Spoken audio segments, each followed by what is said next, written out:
I gotta share it too. 16 times, and what do you get?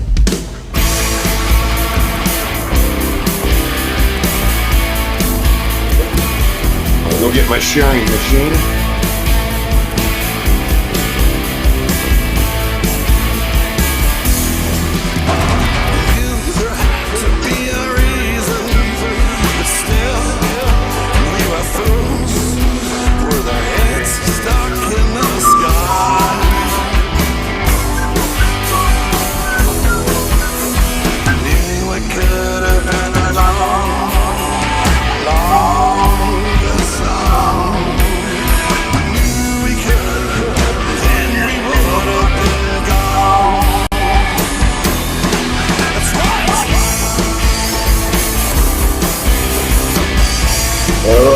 Sharing to the BettorCenter group and the other sports groups.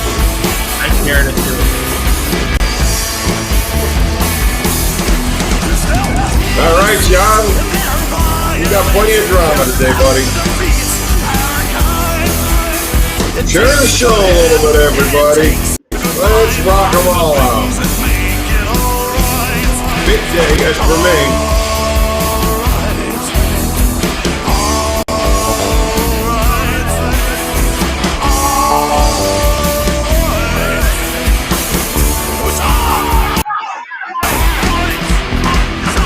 And there it is. All right. We got some people ready to join. Trying to get the show started. There had to be a reason. We were fools with our heads stuck in the sky.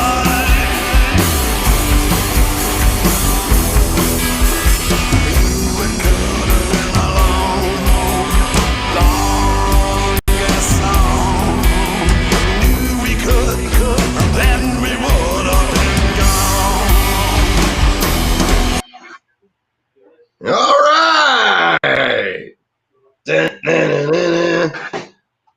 There we go, guys. Yours truly on. And that's it. There had to be a reason. There's a reason why we're here. There's a reason why Tony wakes and bakes every day. There's a reason why we look at these games every day. And there's a reason why they're coming for you. But we'll get to that on another day in another show. All right, welcome everybody to BettorCenter. It's Saturday morning, and we got some Final Four action for you. At least Tony and Chumly do. Welcome, gentlemen.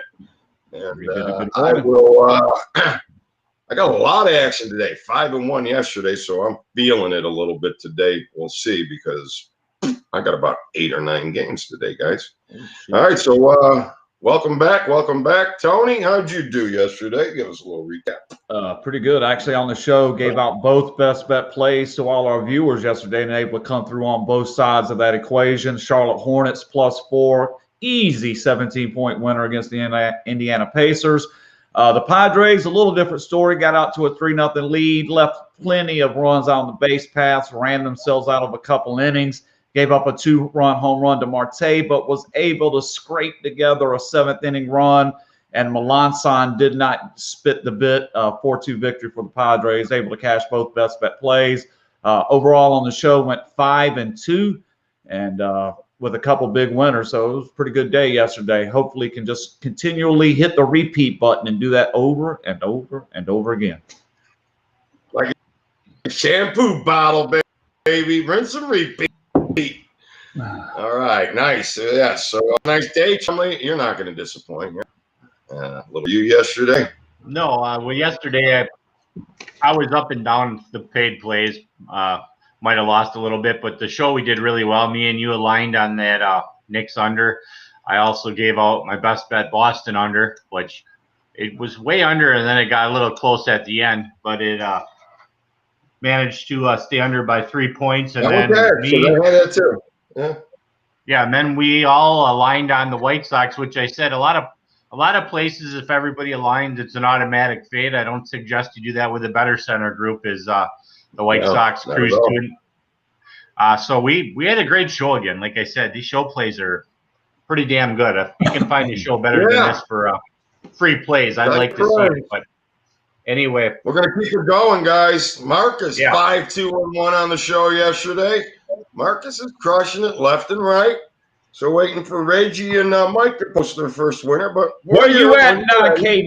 Mr. 9K9. I told you Reggie wasn't going to show up today for the show. Reggie, he ain't going nowhere. We don't know what he looks like. He'll be happy to show back up. I got 4 new shirts. There's a blue one, a gray one, a burgundy. And I don't like these tight fitting. The newer ones I bought are like somewhat tailored. And I'll tell you what, the new fashion styles with the shirts, they like cut them so damn tight now. I don't really like them. I'm considering going back to the older shirts, but they have like stripes and stuff. I'm not sure how they'll show up on the camera, but perhaps I'll rotate some more shirts for Marcus since he notices my shirts, man. Appreciate that. He also noticed that Reggie did go 1-0 yesterday. So 9K9. I never could figure out what his play was because when I asked him about Tampa Bay, he said that was yesterday or past tense. Yeah, but then he gave out another one. I forgot what it was. Yeah, okay. Las Vegas swag. Guys, I'm going to get some BC swag out there. I'm going to start ordering some BC swag. I got a Stratosphere sweatshirt they gave me. Should I go put it on? I kind of like it. I was bitching about being cold one night, and like 5 minutes later, some girl walks up and hands me like a hooded sweatshirt. So I was like, "Thank you." You ever hang around down by the Stratosphere? Yeah, I was at the Stratosphere. I actually just I like the off the beaten path kind of. I'm the dude that would prefer sawdust on the floor and peanut shells everywhere. You know what the nickname of that area of town was? You know what the nickname of that area of town was, where the Stratosphere was? No. And once they built the Stratosphere, they tried to rip the nickname from the area, from that hood. You know what the nickname was? Anybody? No, I don't. No. Called the Naked City. The Naked City. The Naked City. That's where that's why you hear Naked City Pizza. So the Stratosphere area was called the Naked City because very, very. I think it had to do with all the cheap 1-hour motels at the time, something like that. We'll have to look into that. I don't want to throw them totally under the bus, but I guarantee you it wasn't a nice reason for coming up with that nickname. No, but that's what it is. I think Mike. I don't know if Mike will come back on the show, but he might just come back and throw some digs, and I'll love it. Listen, I'm all about the sarcasm. I'm all about busting the chops. When I made that Archie Bunker reference, I'm a big Archie Bunker fan in many ways. Okay, because all right, I'm not going to go here, but I love the comedy, I love the sarcasm, and I am not afraid to jump into stereotype jokes. Not at all. And you could start with me, Louie the Leb. It's my nickname. So try growing up as a Lebanese kid in America during the 70s and 80s and see if you got laughed at a little bit. But anyways, John's all about winning, so am I. Let's talk about some winners here for us today. And I guess we'll probably start with college basketball. Picking a good loser is just as hard as picking a winner. So that's right. Know your source. That's why when guys sit down and they challenge me and they say, "Oh, if you're so good, why do I'm better than you?" I'm like, okay, if you're better than me, let's bet. And if I'm such a loser, why don't you buy the service and bet against me? It doesn't make sense. Most of us are pretty much 50-50, guys. Most of us. Some of us is that from the musical Oklahoma? Anything you can do, I can do better.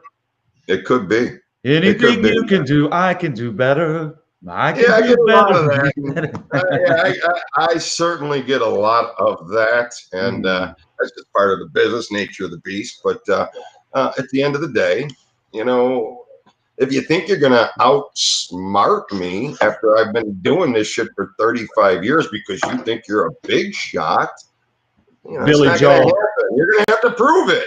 Knock me off the fucking mountain. Go ahead. Billy Joel, 52nd right. Street, big shot. You got to That's be it. a big shot. And, Didn't you? you had to open up your mouth. Yeah. Well, I'm All on the right, music references this morning. The Oh, internet. I got.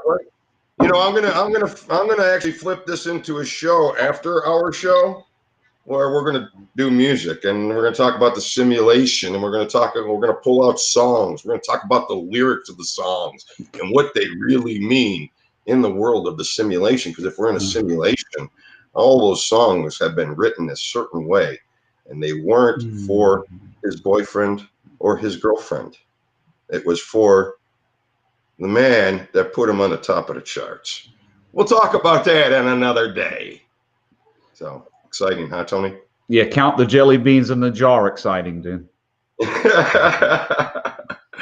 All right, B, the Daily Parlay. All right, so Hey, let's start with Reggie, that. good morning. Right, let's talk some more winners. Fish for reroll. There you go. Yes, All right. sir. Oh yeah, I can smell UFOs. And yep, but we can't go there because I can. I'm the one that can get you guys distracted and take you right into the UFO conversation instead of the sports conversation. And I want to go there, as you guys can tell, but we have to contain ourselves. Hey, Louie. Yeah. I'm gonna lose you guys, so can we go to the plays real quick? The internet guy's here and he's cutting us in about 5 minutes here. I gotta rush here. Hey, listen, you tell me again. I got some people. You got to sit back and watch, relax. We got some winners. All right, no, go ahead. Okay. Yeah, I apologize, but yeah, he's here waiting. I want to get to college basketball. Go ahead. Yeah, I'm gonna give it all out. I'm gonna give out my college basketball. I've been on the UCLA train for a while, but I can't today. You watch the Zags team; they're just too good. I'll give you out. Take the Zags minus 14. They're gonna win by 20 plus. I love them. I'm gonna leave the other game alone. I'll let you guys go by that. My NCAA tournament plays have been fire, so go get them all. I got like 3 or 4 up. Got a halfer up. For baseball today, I'm going to give you guys Boston's going to bounce back. It's a little juicy, minus 160. And I like the pitching matchup with the Braves. I like that game to go over 8. I got that capped at 9.5, so I think we're good there. Also, for the NBA, I'm going to give you the 76ers minus 12, fading the Cavs. They just went to the Cavs when I thought the Cavs would show up. They didn't show up. The Cavs haven't been showing up. The 76ers at home will roll by way more than 12. And another team, the Thunder's been producing no thunder. They went and got blown out by 40 last night. They'll probably go into Portland tonight and more of the same there. So I'm giving out a couple heavy favorites. 76ers, Portland, take the Zags. MLB, take the Braves over in Boston. And I think I'm going to be losing you guys shortly. So wish everybody good luck. I have packages available up at BettorCenter.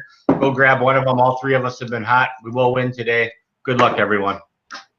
All right, Chumly. Good job, Chum. So, all right, Tony, what about you? Let's just go. You got college basketball? Yeah, sure. College basketball, NCAA Final Four. Gonzaga making their second appearance in the Final Four under Mark Few.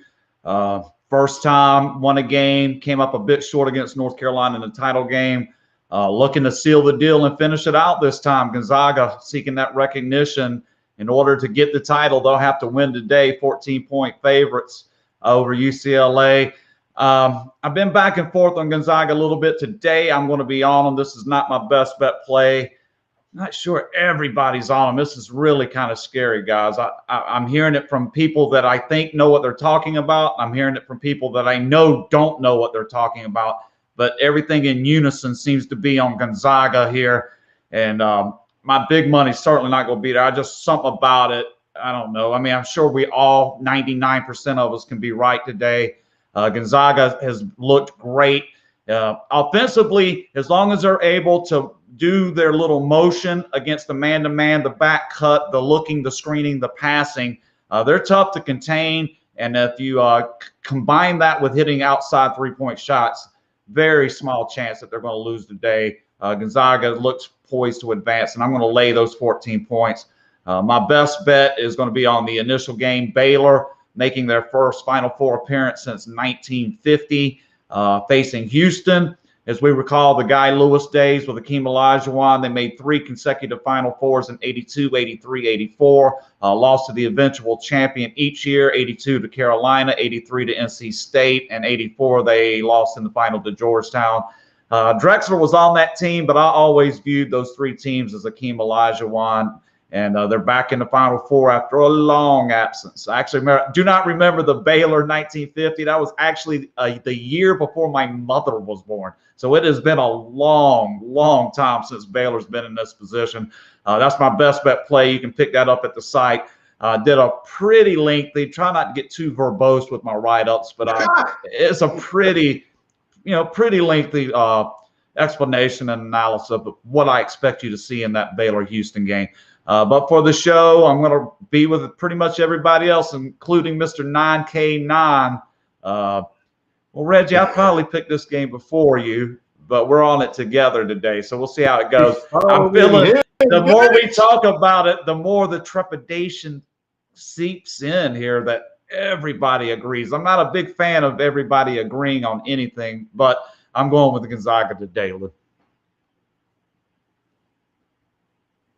All right. I did not mute you. I don't know what happened at the end, but I lost your sound there at the end. All right, so there's the college basketball, and let's see. Did anybody else have anything there? I'm in the writing. Anybody throw something out? I know John threw in Cougars +3 first half. John Hahn has started out the season pretty strong. He's been throwing out some winners too, guys. Definitely want to pay attention to him. He's been posting out at the BettorCenter site, and maybe once we get the Ox finishing with the BettorCenter site, we'll throw some other guys on there. So Reggie smokes Reggie weed. What is Reggie weed, Matthew? I think that's just common. I learned a little bit of the lingo. Reggie is short for regular, which is regular weed, and I think the good stuff they refer to as chronic is the term. A couple others, but chronic. Okay. How do I not know this? Man, am I out of the fucking dude, when I first heard that Reggie, I probably heard that for like a year or so before I finally asked someone what it meant. You know, you don't want to be the guy. What do you mean by that? And then I just was. and I finally did it, and that's how I learned what it was. All right. So I got the feeling Reggie steps it up. Just my guess. So, all right, race to 15. Zags only lost 1 time this year. So, all right. So Zags are the flavor of the day. And, you got to kind of root for them anyways because, these guys need to get that monkey off their back. So. Yeah, it's kind of odd. I didn't realize that this is really just their second opportunity in the Final Four, as seemed like they had a couple better teams, and I just don't know how I missed that. But yeah, this is only the second time Gonzaga's actually made the Final Four. It's wide open for them. They probably will never get a better chance to put a title on the trophy case shelf. So, I mean, if they don't get it done this year, guys, I'm not sure when Gonzaga will ever get one. This is it. Yeah. And I'm assuming they're going to play like they want to win. And we're going to find out today. It's Final Four day today. It's put up or shut up time for the 4 teams still in contention for a national title. All right. So, there we go. All that being said, let's move on over to the NBA. Well, actually, let's move over to baseball because there'll be some early games. So let's get that away too right now. So, and baseball, we got me today. I'm going back with that Cleveland-Detroit game under 8.5 now. Opened up at 9. So that is my top baseball play of the day, Cleveland-Detroit under 8.5. I'm also rolling with that 3-team parlay that went 0-3 opening day. So, and Reggie, we can argue that one all day long too. So, but right now we're going to talk baseball. And the under with Cleveland and Detroit, my 3-team parlay. That's a diamond play. It's the Yankees, the Indians, and the Dodgers. So we'll pay a little bit better than better than a regular team parlay, a 2-teamer. So should that come in, we'll be well ahead of the game. Should it not, we'll be 2 units under on the parlay scenario. John Hahn coming at us with the Tigers under 4.5 first 5 and under for the game. I like your first 5 as well. That's a good call there, John. Under 4.5, I like that. So I definitely think take advantage of that. I just have so many plays today, but you're right. Usually, if you're going with an under, you're going to want to hit that under in the first 5 innings because there's a good chance you're playing that under because of that pitching. But honestly, today I'm playing the under not just because of the pitching, because the matchup is an under and the teams are under as well. So that's why I throw them in there. It's kind of like the triple threat. So then Seattle and San Fran over is I'll talk about that Royals game here in a second. Is another play of mine. They first 2 went over. Seattle has been an overbang team at home, so maybe that will be another ride for the first half of the season. Fingers crossed. I start today. I play San Fran and Seattle over the 5.5. Cubs and the Pirates. Wind is blowing out. I know I told you 2 days ago the under's been a history of unders. Almost went under, but didn't the other day. So we flipped the script. We're going over. Wind's blowing out 15 miles an hour. It's not straight out to center. It's blowing a little bit to center right. But I still believe, which kind of keeps that left field home run in a little bit too, guys. So it's not just magic because it's blowing out. It's not blowing straight out. It's blowing out to the right. So, but it is 15 miles an hour. So a bunt could take that thing over. All right, Philadelphia. I gotta believe that the Phillies are a play here today, minus $1.05, and then that does it for my baseball today. How about you, Mr. Gulledge? You got Reggie on the edge of the seat. He's ready to go. Huh? Considering smoking weed because I talk so long, and he's on the edge. Okay. Yeah, the day in MLB. Yesterday we did cash with the best bet play with the Padres run line, so minus 110, got that. Also cashed the White Sox, pretty clean win, 11-6 or 11-8 was the final. Did lose with the Marlins. They rallied, took the lead, and then the bullpen blew the save, gave up 4 runs in the 9th inning for the loser there, so went 2-1 on the day. Coming back today, got 5 plays in MLB. First week of the season, just going to kind of give out what I'm thinking here. The smaller action plays, underdog play on Texas. I'm going to take Arihara at plus 146. There was a time a couple of about him. Yeah, I know he's young, and I know they probably don't know what's coming. And hopefully you can jump on this guy. Usually when you get these young kids, you got to get with them before the hitters figure out what's going on. And I always say when you have an unknown pitcher, it's advantage pitcher until the hitters see. Yeah, I do. I think that the hitters have to figure out what the guy has. Could you imagine sitting on that mound in your first opening day? You're not shitting your pants a little bit? Well, your first pitch in Major League Well, a lot of these guys obviously have been in some kind of pressure situations before they get here, and that'll make or break you, man. If you're standing on the mound your first major league appearance and you're not ready to go, perhaps you're not meant to be there in the first place, And you'll see a lot of these kids, that's when they'll do good. I can think of the kid for the White Sox, the Alvarez kid, his first major league through a no-hitter. Sure. I mean, you get these kids that are ready to fire it the first time they step out. And like you say, he's got to be that superstar, though. What are the odds? He's got to be there. He's prepared for it his whole life. So, and, I just remember when a buddy of mine told me about a buddy of his who was starting. Japan. Let's put it this way. He's Japanese. He's 28. So, he's got some, I'm sure he's got some experience in Japan before they got him over here. So it's his first major league start, but these guys I are lean pretty over well on him. composed. I don't think the moment's going to be too much for him. I think he'll be what he is, and he'll just pitch his normal game. And I just said a couple seasons ago with Texas, I had a little note to write down here. Last year, kind of throw it out, shortened season. But prior to that, Texas had a run of doing well as big road underdogs. You know, they played well on the road. They weren't that efficient at home, but on the road, the Rangers were actually pretty good money makers. And I'm going to try to see if I can sneak in on that bandwagon a little bit here, playing the Rangers at plus 146.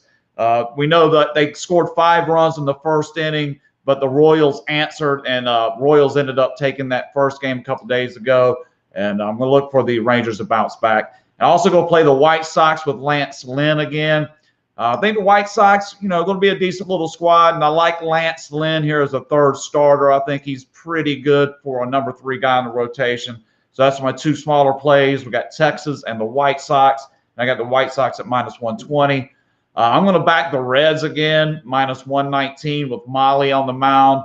And then I'm going to do something I don't normally do for one of my plays. I did a 2-team parlay. I got the Yankees and the Cubs put together. Comes out to plus 159. And then my best bet of the day, I'm going to have an underdog here. I'm going to take the Twins to get the second game after Milwaukee rallied late. I had Milwaukee opening day. In fact, I think it was my only win of the day.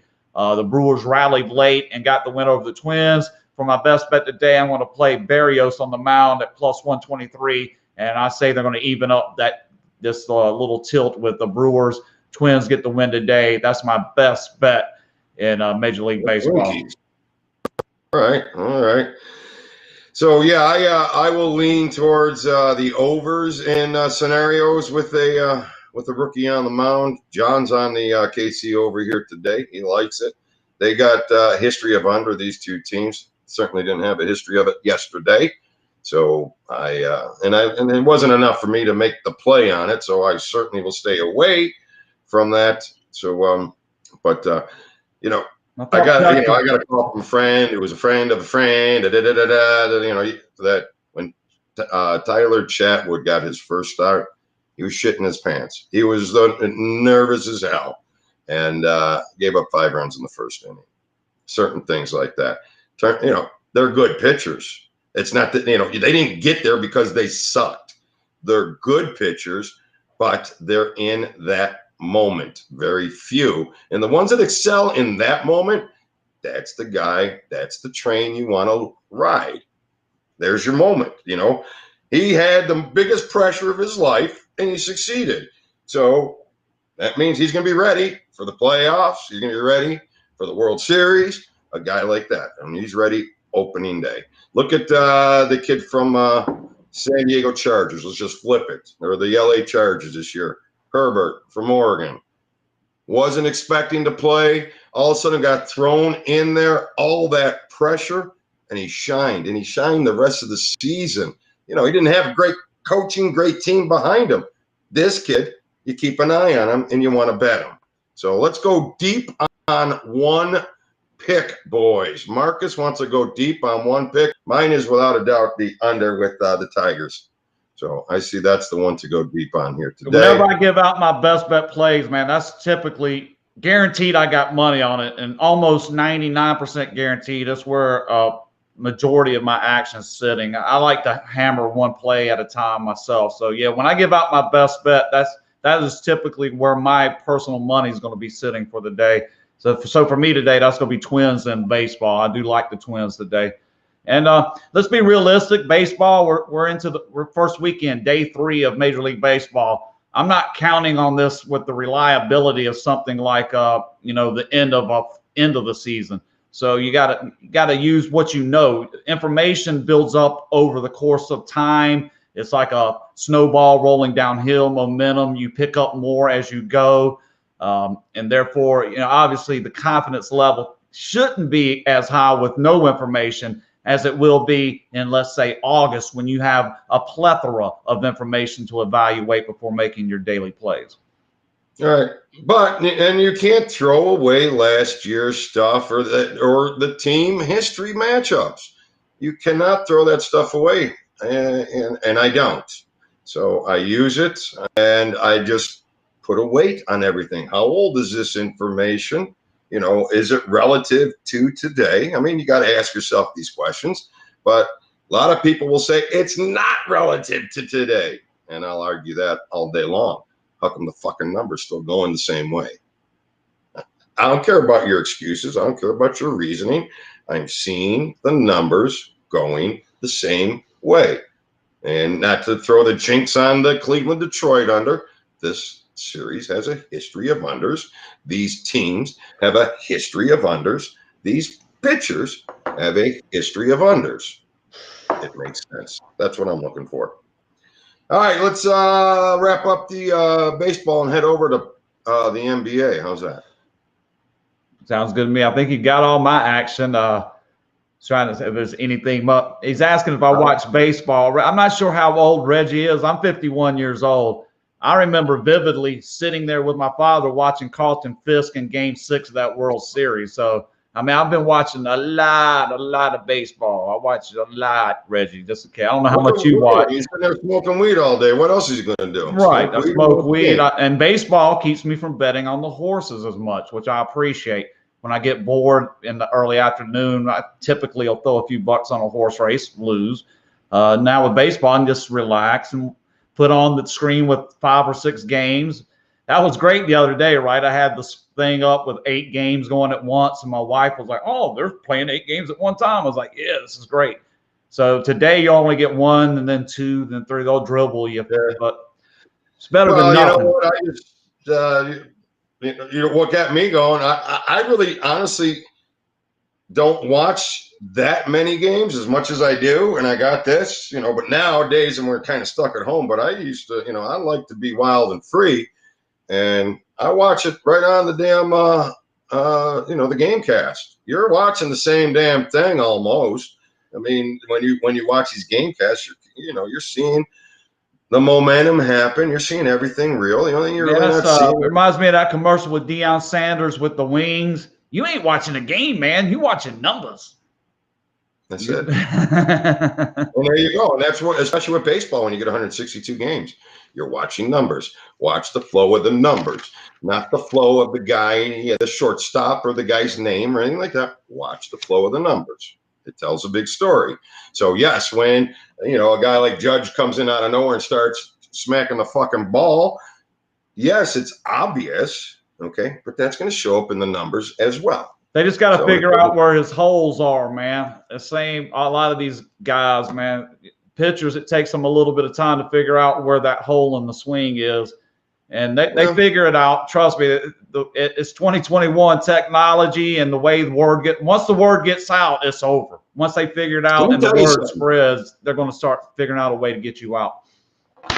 20-some years ago, I used to have a newspaper that I used to send out in all the casinos here, and I wrote an article about how I thought that the totals by today were going to be between 13 and 16.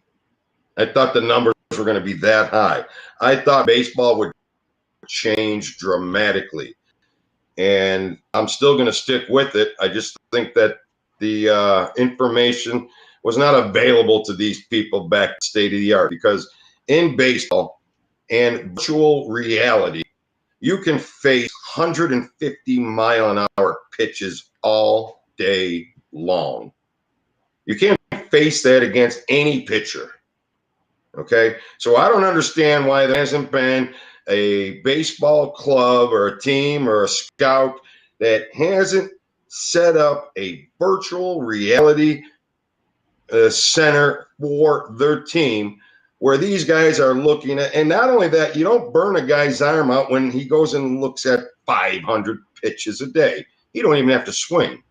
You just got to sit down and look at that, look at that, look at that. He will slow that pitch down so much, it's not even funny. And I cannot believe that people are paid millions and millions of dollars for this game, and they're not even smart enough to figure that out.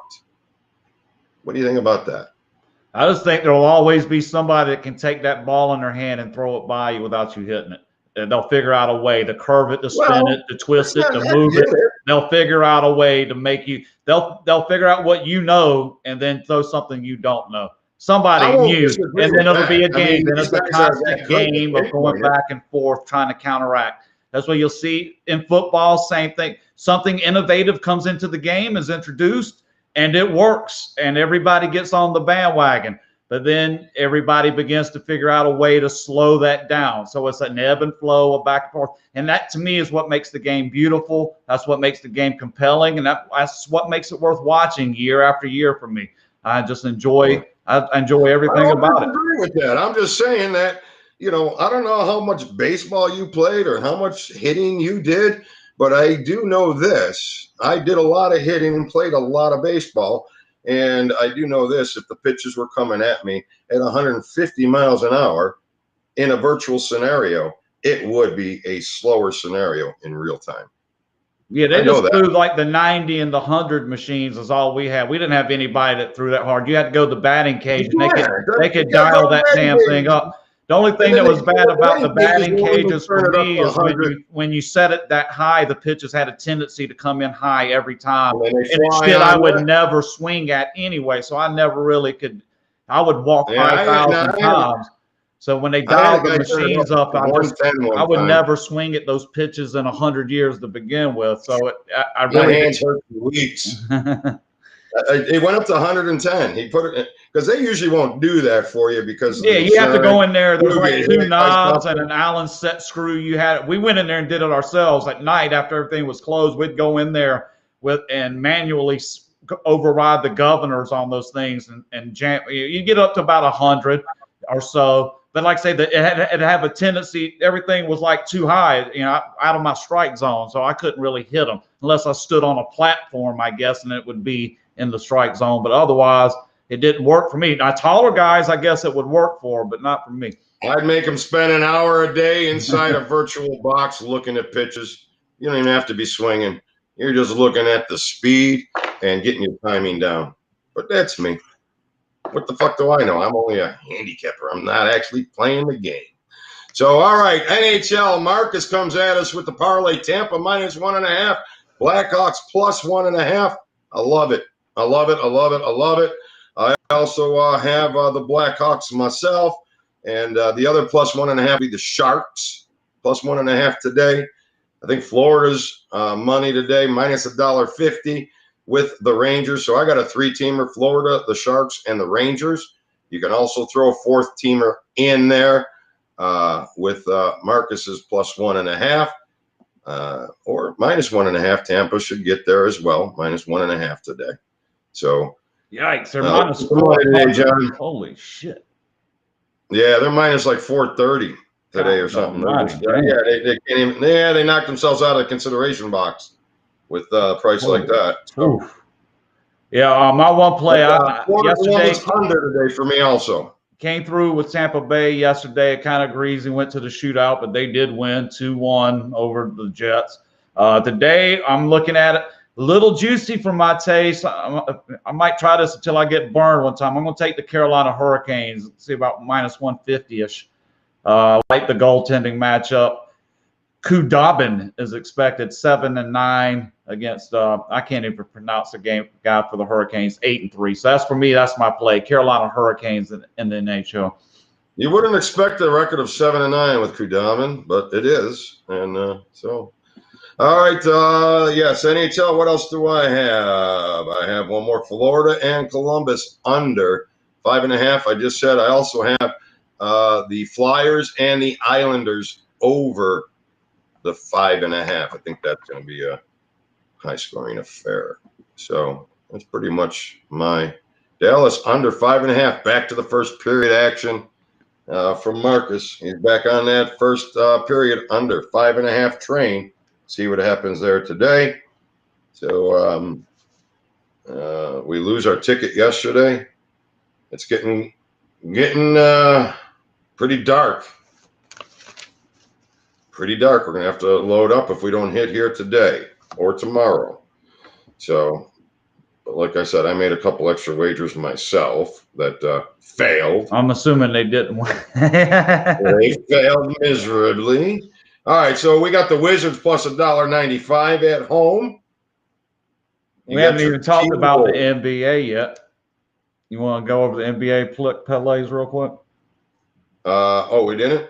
No, all right. No, we did not. I thought I gave out my NBA. My NBA today, I have the Sixers, obviously with Chumly.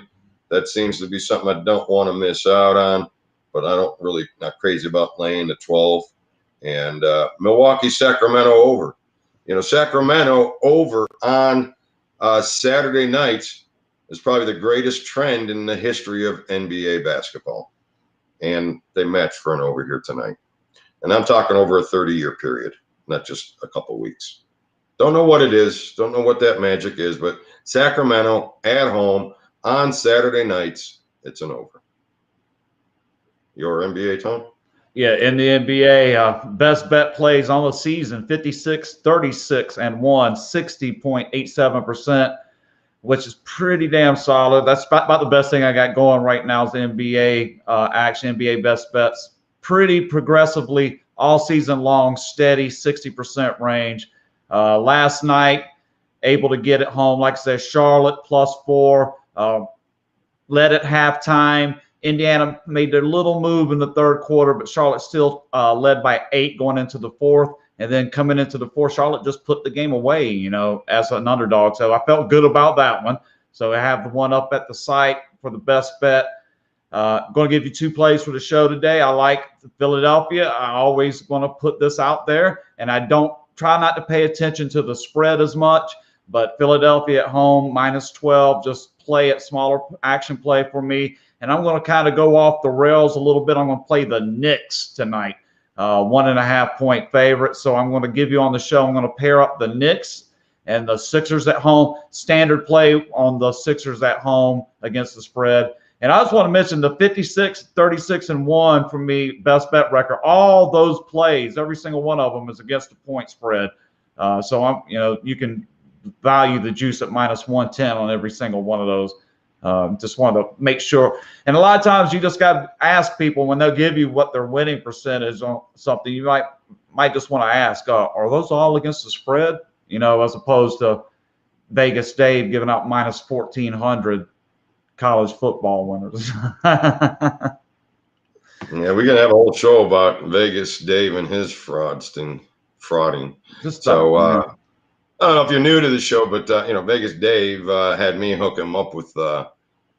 Well, number one, he wanted to get in the business, and me like an asshole. I said, "Yeah, I'll help him out," but he was looking for a book too, and I was going to lay a little hook up on them.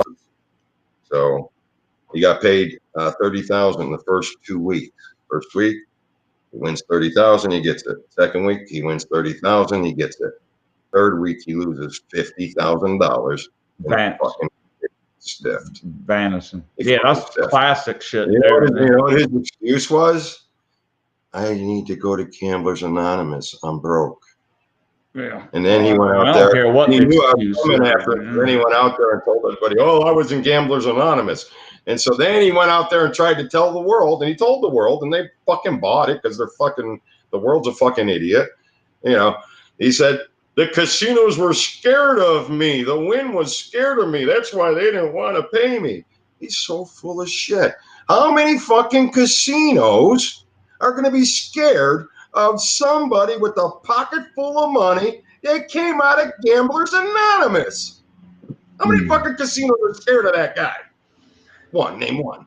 I wouldn't imagine why. I don't know why a book would really be scared of anybody per se, because the numbers are always in their favor. Billy Walters, because he's got a syndicate that he can sit down and put $1 million on. Right.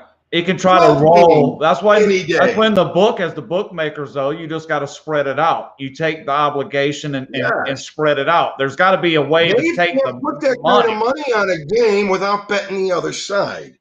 It's all show. You got to spread it. He's going to lose his ass. You got to spread it. And that's what they did even back home where I'm from, Charlotte, North Carolina. When somebody wanted to make the bet, they would not turn it down, but they would phone it into Kansas City. That's what even back in the late 80s, early 90s, Kansas City was Kansas known. City was the place. Yeah, That was was known as the the place from the East Coast that they would shift action to. Would be you call the guy in Kansas City. It didn't matter how There much you the go. fucking bet was. You needed to get rid of some action, you called the dude in Kansas City, and that's what those There you guys go. did every time.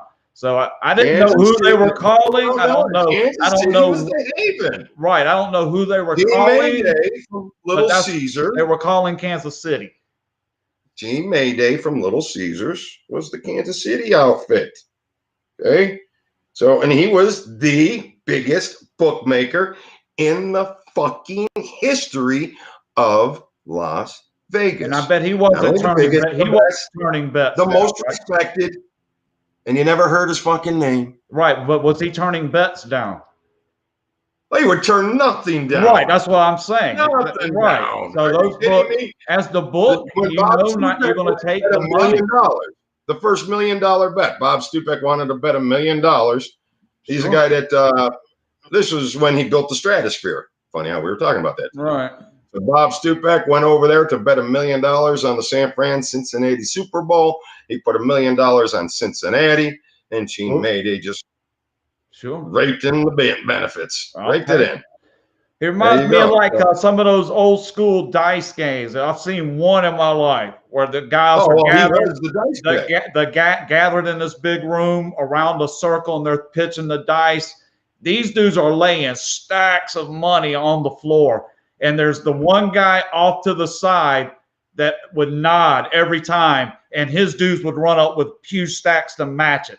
So I was like, it's like running the dice game, I guess. The guy's like, I'll back anything you want to bet, dude. And that's kind of what the book, that's what a real bookmaker does. You're going to take the bet, right? You're going to back it. You're a fool if you don't.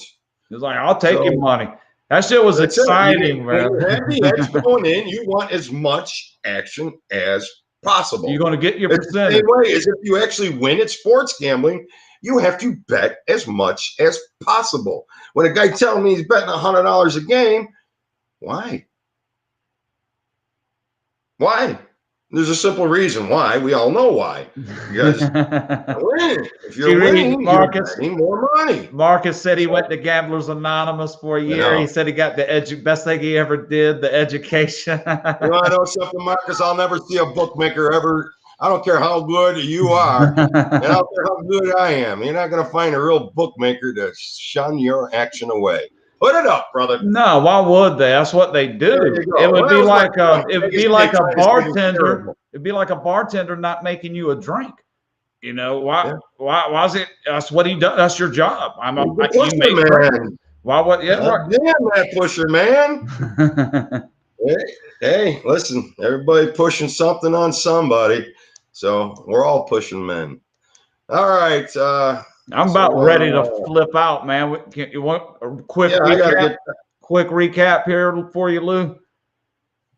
Yeah, I'll throw some music on while you throw a recap. NCAA basketball Final Four today. Got Gonzaga as my play for the show. Best bet is on the first game. Check that out. Get a little write-up to go with it. In Major League Baseball, gave out the whole card. Twins is the best bet. Like the Reds, Texas, and the White Sox. And I did a two-team parlay, Yankee Cubs. In the NBA, gave out on the show the Knicks and the 76ers. Best bet up at the site. And Carolina Hurricanes in the NHL was my sole play for you guys.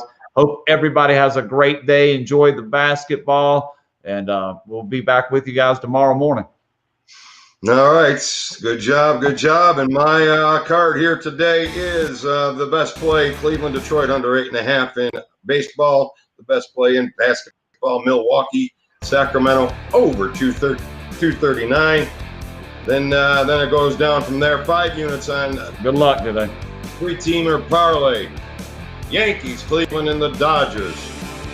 Then a 5-unit with Seattle and San Fran over. A 5-unit with Cubs Pirates over. A 3-unit Philly minus $1.05. A 3-unit Philly Columbus under 5.5. Emerald. A 3-unit is New York and Philly over 1. So, I guess I had the wrong music in there. And then I'll close it out with Florida, the Sharks. Oh, Montreal under 6. And then I'll close it up with Florida, the Sharks, and the Rangers. Plus or minus Florida, the Sharks plus 1.5, and the Rangers. So there we go. That's it, boys and ladies. I appreciate you guys stopping by. We will see you again tomorrow, Easter Sunday, 8 a.m. Pacific Standard Time, with our Easter bonnets ready to roll with some more winners. So a tisket, a casket, a winner in your basket, guys. Tune in tomorrow morning. All right. So until then, I think you should all, let's see if I can get this on, go to church, Tony.